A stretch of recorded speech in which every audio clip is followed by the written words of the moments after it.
Jadi saya asli loh ya, asli.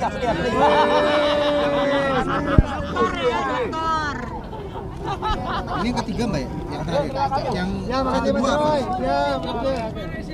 Begini ya, tadi saya mendengarkan tanggapan dari JPU atas nota perlawanan yang kami berikan ya pada minggu lalu. Jangan nutupin dokter Petipa. Ya, kurang lebih apa tanggapan dari JPU itu sudah jelaskan ya, kita semua juga mendengarkan. Nah, saya ingin menyampaikan sebuah kesan saja ya, pada saat saya mendengarkan itu. Begini ya, teman-teman semuanya, saya ingin mengingatkan kepada semua masyarakat Indonesia bahwa seseorang bernama Joko Widodo itu sudah menjadi pejabat publik sejak tahun 2005 ketika menjadi wali kota 2 kali, kemudian menjadi gubernur DKI Jakarta, kemudian menjadi presiden 2 kali. Nah, apakah Anda ingat kapan pertama kalinya Joko Widodo itu mengaku bahwa dia lulusan dari UGM? Itu tahun 2017.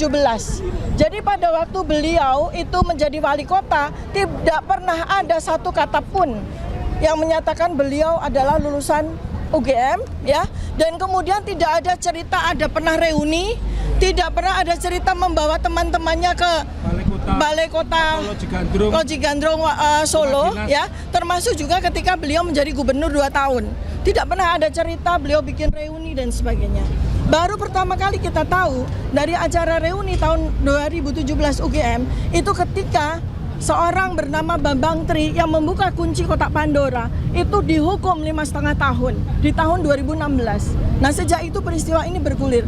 Nah, jadi ya saya ingin sampaikan ya bahwa yang bersangkutan itu ya di luar dari perkara yang kemudian dia laporkan, beliau tidak pernah ya, sungguh pun sudah menjadi pejabat publik selama 10 tahun, tidak pernah mengakui lulusan UGM, tidak pernah datang ke UGM, dan tidak pernah diundang oleh UGM. Itu adalah sebuah ketidaklaziman pada kampus kami UGM. Karena kampus UGM, kampus saya, itu sangat bangga dengan lulusan-lulusannya yang berhasil atau dianggap berhasil.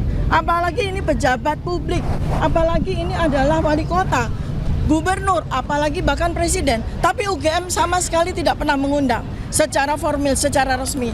Bahkan pada acara yang setiap tahunnya kami semua alumni UGM itu hadir, yaitu pada acara Dies Natalis ya, di mana kita itu melakukan perjalanan dari kampus UGM pertama, itu selalu ada napak tilas, itu selalu ada pejabat-pejabat. Contoh seperti Pak Ganjar Pranowo selalu hadir setiap tahun, tapi saya, Anies Baswedan, selalu hadir setiap tahun. Demikian juga dengan saya dan Mas Roy, Pak Mahfud MD, jadi semua. Tapi tidak pernah kami melihat ya Joko Widodo ikut satu kali pun dalam acara Dies Natalis tersebut ya. Nah, jadi kemudian yang paling penting tadi sudah disampaikan pada perkara ini ya, pada sidang hari ini yang paling penting sebetulnya adalah sesi yang terakhir ya teman-teman ya, masyarakat Indonesia. Anda semua bisa melihat betapa enggannya, betapa tidak maunya jaksa penuntut umum menyerahkan berita acara BAP dari ahli ya, sebanyak 26 orang ahli yang dihadirkan oleh Polda Metro Jaya. Padahal 26 ahli itu resumenya ada, tetapi di BAP mereka tidak ada. Ini sudah sidang ketiga. Karena seharusnya sebelum sidang berjalan, pada sidang pertama itu BAP sudah diserahkan kepada kami lengkap, selengkap BAP yang diterima oleh hakim. Tapi kami sudah meminta 3 kali, melalui surat sudah kami minta, melalui sidang juga kami minta.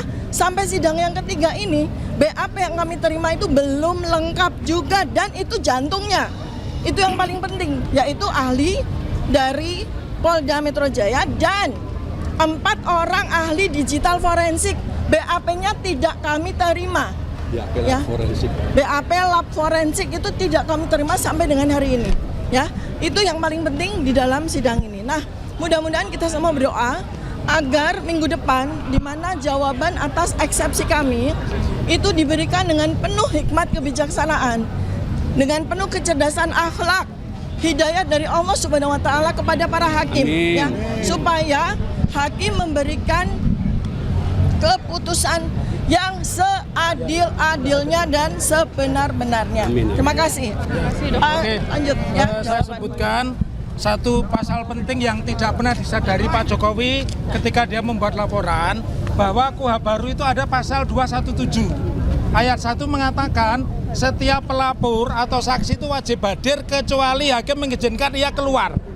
Kemudian di pasal 2, apabila penasihat hukum atau jaksa menghendaki saksi hadir, maka saksi tidak boleh meninggalkan ruang sidang. Mau Anda lihat Presiden ke-7 duduk terus di ruang sidang. Itu perintah undang-undang, tidak bisa dibuat SK kerjasama Mahkamah Agung dengan Jaksa Agung atau Mahkamah Agung dengan polisi, nggak bisa. Yang kedua, jaksa tadi sudah melakukan satu jawaban perlawanan yang sangat fatalis, menyebut-nyebut merkap. Setelah berlakunya KUHP baru, Undang-Undang Nomor 20 Tahun 2025 dan Undang-Undang Nomor 1 2023 apa tentang KUHP dan KUHP, jelas disebutkan di peraturan jaksa. Oh, RJ itu boleh dong, coba sebutkan. Pasal 79 itu hanya berbicara restoratif justice, tidak ada bicara split sink, itu nggak ada, ya. Kemudian yang kedua yang saya ingin katakan bahwa jaksa itu tidak konsisten. Karena juga sudah ada surat edaran Mahkamah Agung nomor 1 tahun 2026 bahwa restoratif justice itu hanya dikenal di depan ketua pengadilan setempat.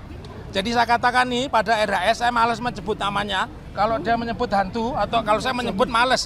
RHS, DHL, dan ES itu tidak berlaku. Ada orang memperadilankan polisi, mereka masuk penjara. Iya, karena itu sudah diatur jelas di SEMA nomor 1 tahun 2026. Dan kebetulan di antara PH ini 3 adalah dosen-dosen pidana di perguruan tinggi, ya. Beliau di UII, kami di Unisula. Iya, ini di Widya Matara, ya. UGM, sorry di UGM, pidana UGM. Jadi nggak sembarangan, nggak perlu ditanya ijazahnya, ya.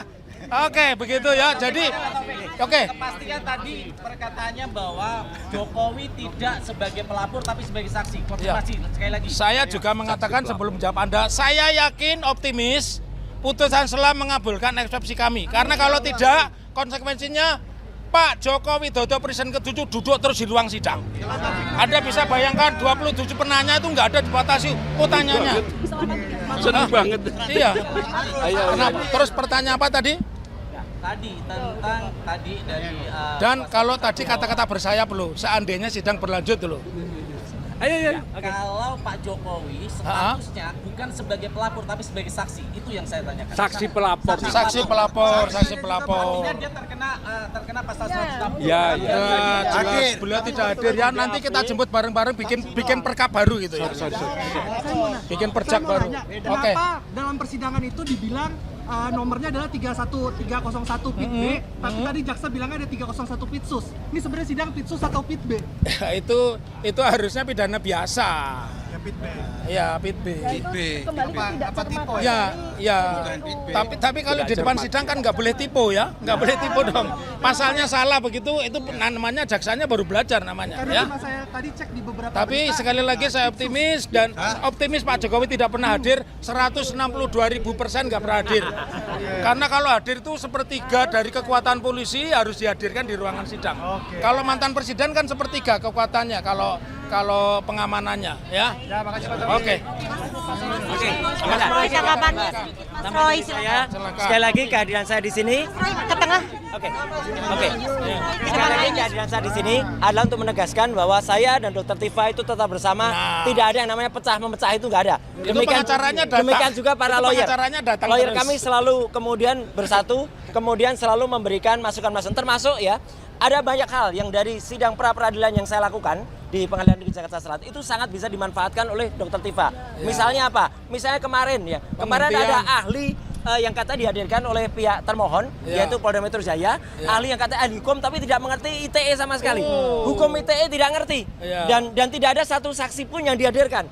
Jangankan ahli, tidak ada satu saksi. Dan kemudian ini terkait juga dengan ahli yang dulu, yang Aristo Pangaribuan, yang dia juga malah mengatakan berkas ketika penangkapan, penahanan, dan penggeledahan itu cacat formil. Ya, jadi sekali lagi, terus lakukan apa yang harus dilakukan oleh tim kalau bahasanya one for all. one for all, Ya. all for one. Yes. Dan kalaupun insya Allah Dr. Tifa dan pengembangan melakukan dan kemudian eksepsi dan eksepsi ini dimenangkan oleh beliau-beliau itu namanya bukan kami melarikan diri, tapi memang kami itu menandakan Jokowi tetap harus dihadiri dengan ijazah palsunya. Jangan Ya, percaya pada radio rusak. Ya, ini radionya nggak rusak ini. Itu ya, saya kira itu aja. Biar porsinya terlebih banyak timnya Dr. Tifa. Ya. Saya aja. Saya 162.000% Jokowi nggak hadir. Hidup Dr. Tifa. Ya. Kita makan sate lagi.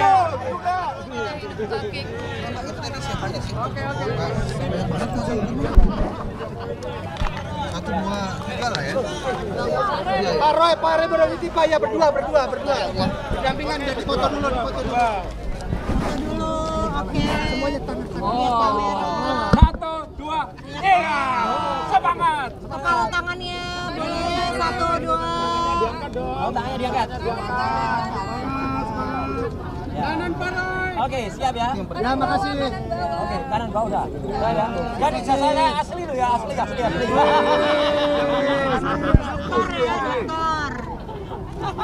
Ini yang ketiga mbak ya, yang terakhir. Yang Ya, satu makasih Pak dua apa? Roy. Ya, oke.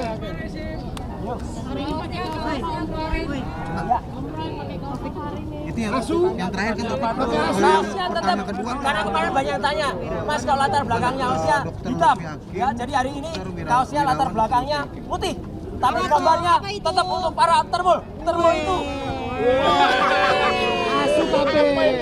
Bacanya apa Pak Roy?